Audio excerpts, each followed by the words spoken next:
Yes, we do have that report, which we'll bring to you again in a moment. But that will be after we introduce our guest, Mr. Deinde Ariyo, who is a security consultant and a public affairs analyst.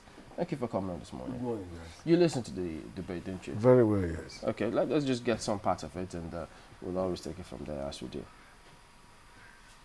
All right, it will come much later. But from what you listened to, and eventually what you got, you think that, especially this matter now, the construction of the roads, came as a result of that briefing where he says, yes, the federal government was going to intervene, and this morning you saw the announcement, they also have. So, after all, he spoke on some things, and I did putting the money where their mouth is. Yeah.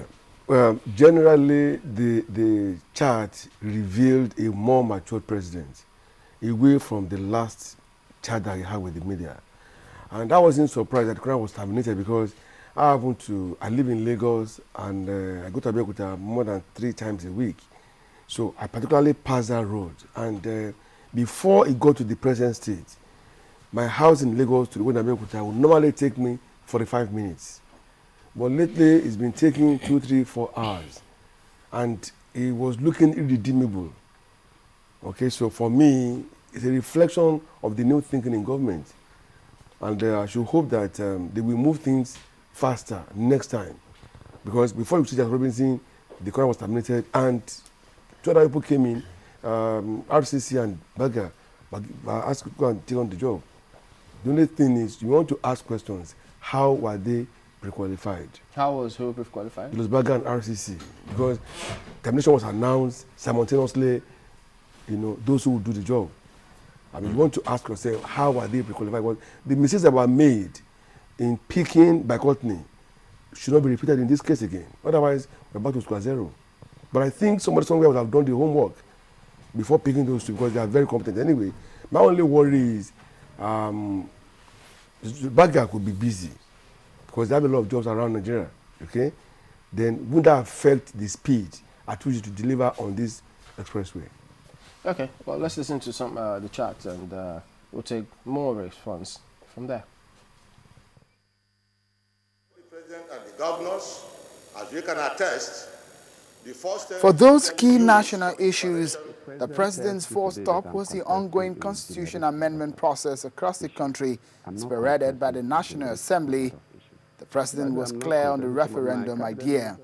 I would prefer that I keep quiet for now, allow Nigerians to speak, because the president take the last action in the process of lawmaking, because when the National Assembly finish their work, it comes to the president for assent.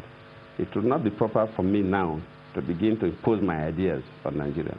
A president makes a statement, it becomes a subject matter for necessary debate. And if I do that, I think I will be over-politicizing the process. So I think the best thing now is for the president to keep quiet, let Nigerians talk. From the constitution to tenure of office, and if you will run in 2015 for a second term, this is President Jonathan's response. If you avoid this second tenure syndrome, you will reduce one source of conflict in the politics. Because if the president tells you today that I'm contesting, it will generate a lot of issues. Before you ask me whether Mr. President will contest or not, wait until 2014. Give me some time to make sure that myself and my cabinet work. I don't want to distract members of my government. Although the president says the media chat is not a defense forum for his administration's activities, the issue of power generation and specifically the engagement of Manitoba Electricity Company definitely needs clarification. Manitoba contract has not been revoked.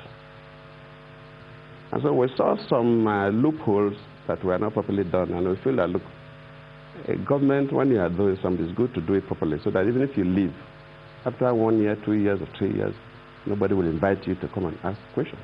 And we feel that we should rectify whatever that was not properly done.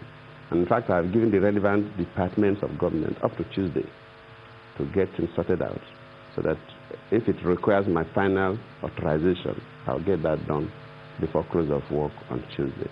But let me assure you that we did not cancel the Manitoba contract, and things are in order. Other key national issues were in the front burner, like the fuel queues at filling stations, roads and infrastructure. The Deinde Ariyo Road and Lagos Ibadan Expressway caught the president's attention. We are going to intervene on that road from Lagos down.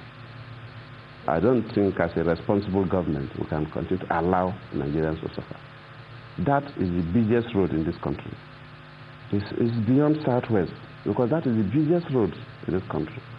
And all of us in government, we feel pained that the country is held ransom because of a transaction that probably was not consummated properly. There are some kind of issues.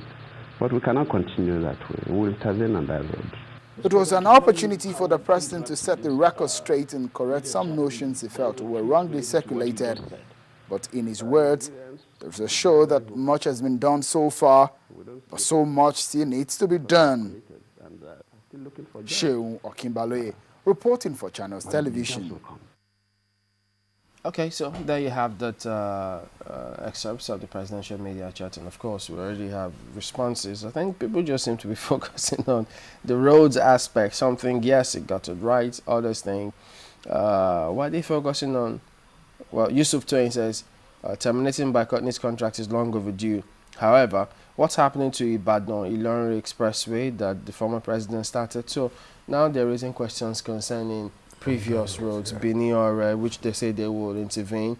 Yeah. So many questions being asked now, but does it mean that that chat was actually very important to raise and address some of these issues? Well, it was, again, the president responded to questions that were raised by the interviewers. I think if they are raised questions on those other roads, we probably would have addressed them as well. I wouldn't know. But specifically, as we all know, this case of Lagos Ibadan Expressway is very unique in the sense that it's been very bad, very, very bad. I have slept 2 nights on that road before.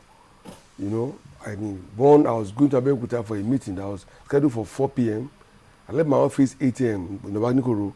I didn't get out until 7 a.m. the following day. The other occasion, I came from Aramoko. We got to Iwo Road and we called home and they should prepare food for us. We didn't get home until the following morning.